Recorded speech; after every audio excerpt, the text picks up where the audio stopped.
Start होते ही हमें कुछ साल पहले का टाइम दिखाया जाता है, जहां पर कुछ वर्कर्स एक माइनिंग में काम कर रहे होते हैं।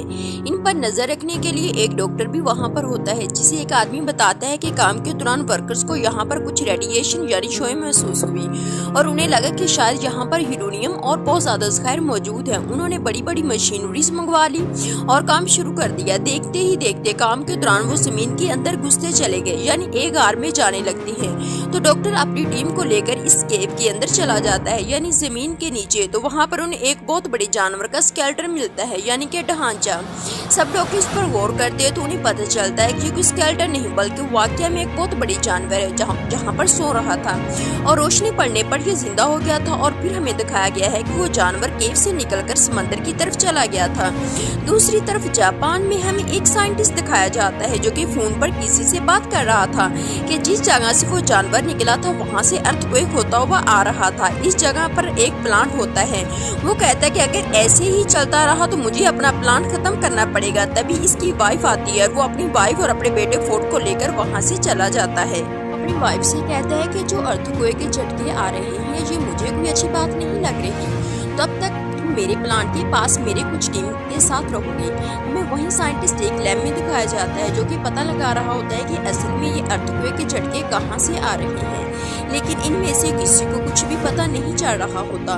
वो कहता है कि सब मशीनरीज ऑफ कर दी जाए क्योंकि हम नहीं जानते कि झटके किस चीज़ के और कहाँ कहीं हमें ये नुकसान न पहुँचाएं। इसके साथ वहाँ पर फिर से अर्थक्वेक एक आने लगता है और साइंटिस्ट की वाइफ भी वहाँ पर आ जाती है।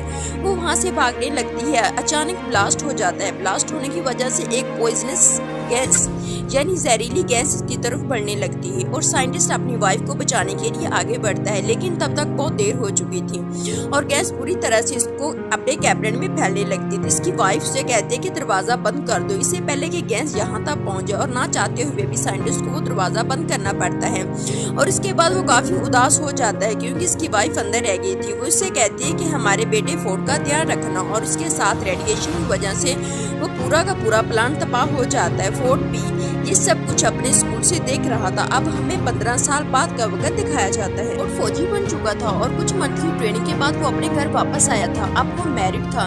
इसकी वाइफ को कॉल आती है कि फोर्ड के डैड को पुलिस ने पकड़ लिया है। फोर्ड अपने डैड से नफरत किया करता था क्योंकि वो समझता था कि इसकी मदर की डेथ उनकी वजह से हुई है, लेकिन अपनी वाइफ के कहने पर वो उन्हें मिलने चला जाता है और जाकर अपने फादर को पुलिस से छुड़वा लेता है। फिर वो ना तो घर आते हैं तो इसका फादर उसे कहता है कि बेटा वो एक एक्सीडेंट नहीं था बल्कि इसके पीछे कुछ रेडिएशंस थी और सेम चीज हम अभी भी फेस कर रहे हैं। फिर से वो अभी भी इसलिए अरेस्ट हुआ था क्योंकि वो इस जगह पर गया था जहां पर पुलिस ने जाने से मना किया था। वो बताता है कि मेरे दोस्त ने फ्रीक्वेंसी नोट किया, यानी वहाँ पर से अजीबोगरीब आवाजें आती हैं, तो मुझे वहाँ पर जाकर देखना होगा और ये साबित करना होगा कि इस रोज प्लान पर जो ब्लास्ट हुआ वो कोई एक्सीडेंट नहीं था। तो फिर फोर्ड भी अपने फादर के साथ वहाँ पर जाता है। अब वो लोग नोट करते हैं कि वहाँ पर कोई जहरीले गैस या रेडिएशन नहीं थी।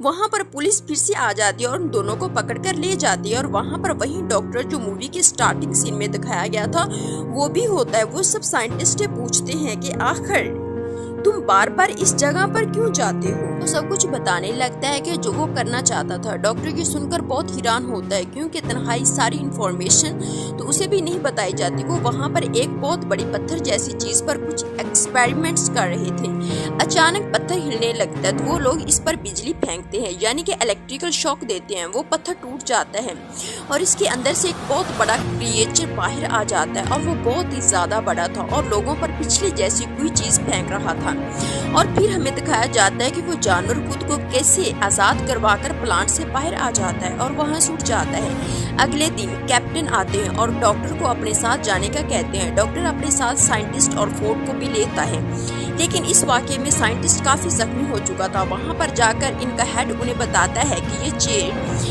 क्रिएचर कोई आम क्रिएचर नहीं। जब जमीन की रेडिएशन कम हो गई तो इस समंदर की गहराइयों में चला गया था ताकि ये वहां से अपनी एनर्जी ले सके।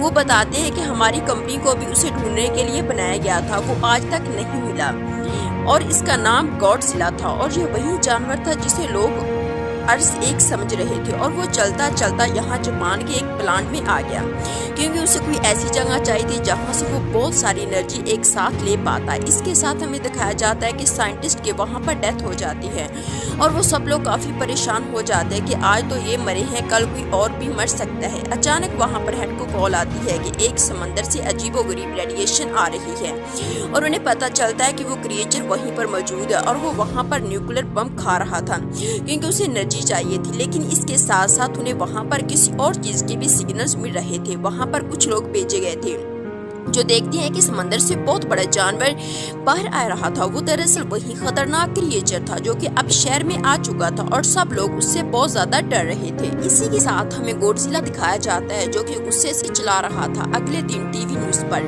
वो क्रिएचर गॉडजिला से बचकर भाग गया। अब वो खतरनाक क्रिएचर समंदर में जाकर और भी जानवरों को अपने साथ मिला रहा था। डॉक्टर के टीम मेंबर कहते हैं कि बहुत टाइम पहले हमें 2 अंडे मिले थे। एक अंडे में से एक जानवर निकलकर जापान की इसी प्लांट पर चला गया था और हम नहीं जानते कि दूसरे अंडे का क्या हुआ। उसी जगह पर सेफली रखवा दिया गया था। जब कुछ लोगों को वहां पर देखने के लिए भेजा जाता है तो वो लोग देखते हैं कि अंडे में से वो जानवर निकलकर कहीं जा चुका है। पता चलता है कि ये दूसरा अंडा उसी खतरनाक क्रिएचर का था और वो इसमें से निकलकर किसी और शहर में जा चुका था और तबाहियां मचा रहा था।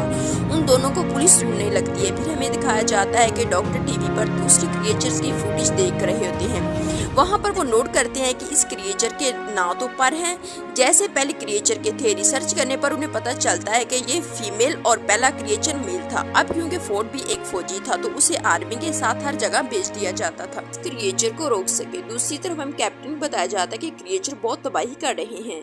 कहते हैं कि हमें उन्हें एक बहुत ही खतरनाक बम से उड़ाना पड़ेगा। तो कैप्टन कहता है कि उससे तो उन्हें फायदा होगा क्योंकि उन्हें न्यूक्लियर एनर्जी चाहिए और इससे वो और ज्यादा स्ट्रॉन्ग हो जाएंगे। तो हेड कहता है कि हम उसके सिवा और कर भी क्या सकते हैं, फिलहाल तो यही करना होगा। क्रिएचर अपनी एनर्जी रिस्टोर करने के लिए यानी रेडिएशन को खुद में फिल करने के लिए उसी समंदर में जा रहे थे क्योंकि समंदर की गहराई से उन्हें बहुत सारी रेडिएशंस मिली और गॉडजिला दूसरी तरफ उन्हें मारने के लिए आ रहा था। तो ये सब लोग भी उसी समंदर की तरफ बढ़ते हैं और वो न्यूक्लियर बम अपने साथ रख लेते हैं। फोर्ड भी इन पर नजर रखे हुए था। वो कौन उन्हें एक बोट पर रखा हुआ था, मेल के लिए चढ़ाकर स्पोर्ट पर अटैक कर देता है और वो न्यूक्लियर बम उठाकर ले जाता है। अब वो दोनों क्रिएचर इस बॉम्ब को वहां से दूर लेकर चले जाते हैं क्योंकि इनमें वो चीज उनको मिल गई थी जिससे उन्हें बहुत सारी एनर्जी मिलने वाली थी। आर्मी का हेड ये प्लान अब पूरी तरह से जाया हो चुका था। वो लोग सोचते हैं कि हमसे तो कुछ भी नहीं हो पाएगा तो शायद गॉडजिला हम सब की जान बचा ले। फिर हमें दिखाया जाता है कि क्रिएचर शहर में बहुत तबाही मचा रहे थे।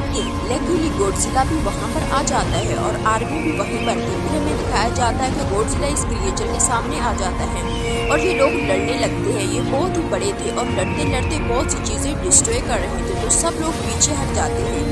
यहाँ पर अभी सिर्फ मेल क्रिएचर ही मौजूद था तो गॉडजिला इससे आसानी से लड़ पा रहा था और वो इससे मारने वाला ही था कि पीछे से फीमेल क्रिएचर आ जाते हैं और उस पर अटैक कर देती है। अब गॉडजिला इन दोनों से अकेला लड़ नहीं रहा था। यहाँ पर गॉडजिला के इन दोनों को मारना काफी मुश्किल हो रहा था। दूसरी तरफ हमें दिखाया जाता है कि आर्मी को अंडरग्राउंड यानी जमीन के नीचे एक घोंसले में बहुत से अंडे मिलते हैं जो कि फीमेल क्रिएचर के थे और घोंसले के लिए इनको हराना काफी मुश्किल हो जाता था। इसलिए आर्मी वहाँ पर एक बम पर टाइमर लगा देती है और बाहर आ जाती है। जल्द ही वो बम ब्लास्ट हो जाता है और सब के सब अंडे इसमें हट जाते हैं। जब मेल और फीमेल दोनों के लिए ये देखते हैं तो वो बहुत ज्यादा परेशान फिक्रमंद होने लगते हैं अपने अंडों के लिए तो गॉडजिला को छोड़कर इसकी तरफ भागते हैं। अब इस धमाके से गॉडजिला को ये फायदा हुआ कि इस धमाके से रेडिएशन गॉडजिला में एनर्जी की तरह जाने लगी और इसने वही एनर्जी यूज करके अपने मुंह से उन दोनों क्रिएचर्स पर आग फेंकी और अब गॉडजिला काफी स्ट्रॉन्ग हो चुका था और वो दोनों क्रिएचर से पूरी ताकत से लड़ रहा था और यहाँ पर गॉडजिला मेन क्रिएचर को मार देता है। देखते देखते फीमेल क्रिएचर को गुस्सा आ जाता है और उससे बात में गुस्सा था कि इसने मेरे अंडों को भी मार दिया है। फोर्ड की तरफ करती है लेकिन गॉडजिला उसे पीछे आकर पकड़ता है और उसका मुंह खोलकर अपने मुंह से सारी की सारी रेडिएशन इसके अंदर डाल देता है। वो मर जाती है। फोर्ड भी यहाँ पर काफी जख्मी हो चुका था लेकिन आर्मी उसे ठीक करने के लिए वहाँ से ले जाती है।